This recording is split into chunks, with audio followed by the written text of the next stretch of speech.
নমস্কার। বিশ্ববরেণ্য কবি রবীন্দ্রনাথ ঠাকুরের লেখা কবিতা আমি। আমারই চেতনার রঙে পান্না হলো সবুজ, চুনি উঠল রাঙা হয়ে। আমি চোখ মেললুম আকাশে, জ্বলে উঠল আলো পূবে পশ্চিমে। গোলাপের দিকে চেয়ে বললুম, সুন্দর সুন্দর হলো সে। তুমি বলবে, এ যে তত্ত্ব কথা, এ কবির বাণী নয়। আমি বলবো, এ সত্য, তাই এ কাব্য। এ আমার অহংকার, অহংকার সমস্ত মানুষের হয়ে। মানুষের অহংকার পটেই বিশ্বকর্মার বিশ্বশিল্প। তত্ত্বজ্ঞানী জপ করছেন নিঃশ্বাসে প্রশ্বাসে। না না না, না পান্না, না চুনি, না আলো, না গোলাপ, না আমি, না তুমি। ওদিকে অসীম যিনি, তিনি স্বয়ং করেছেন সাধনা মানুষের সীমানায়। তাকেই বলে আমি।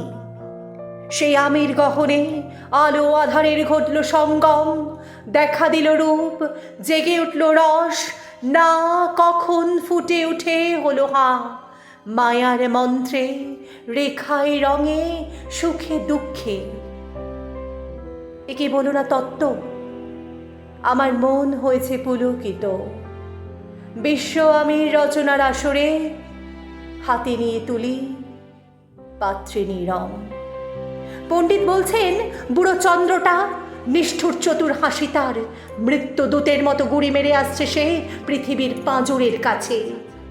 একদিন দেবে চরম টান তার সাগরে পর্বতে, মর্তলোকের মহাকালের নূতন খাতায় পাতা জুড়ে নামবে একটা শূন্য। গিলে ফেলবে দিন রাতের জমা খরচ, মানুষের কীর্তি হারাবে অমরতার ভান। তার ইতিহাসে লেপে দেবে অনন্ত রাত্রির কালি। মানুষের যাবার দিনের চোখ বিশ্ব থেকে নিকিয়ে নেবে রং, মানুষের যাবার দিনের মন ছানিয়ে নেবে রস। শক্তির কম্পন চলবে আকাশে আকাশে, জ্বলবে না কোথাও আলো। বিনাহীন সভায় যন্ত্রীর আঙুল নাচবে, বাজবে না সুর। সেদিন কবিত্বহীন বিধাতা একা রবেন বসে, নীলিমাহীন আকাশে ব্যক্তিত্বহারা অস্তিত্বের গণিত তত্ত্ব নিয়ে। তখন বিরাট বিশ্বভুবনে দূরে দূরান্তে অনন্ত অসংখ্য লোকে লোকান্তরে এ বাণী ধ্বনিত হবে না কোনোখানে, তুমি সুন্দর, আমি ভালোবাসি। বিধাতা কি আবারে বসবেন সাধনা করতে?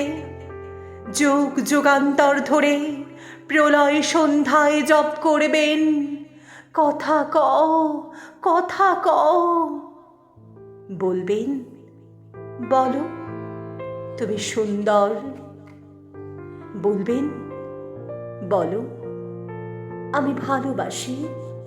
নমস্কার।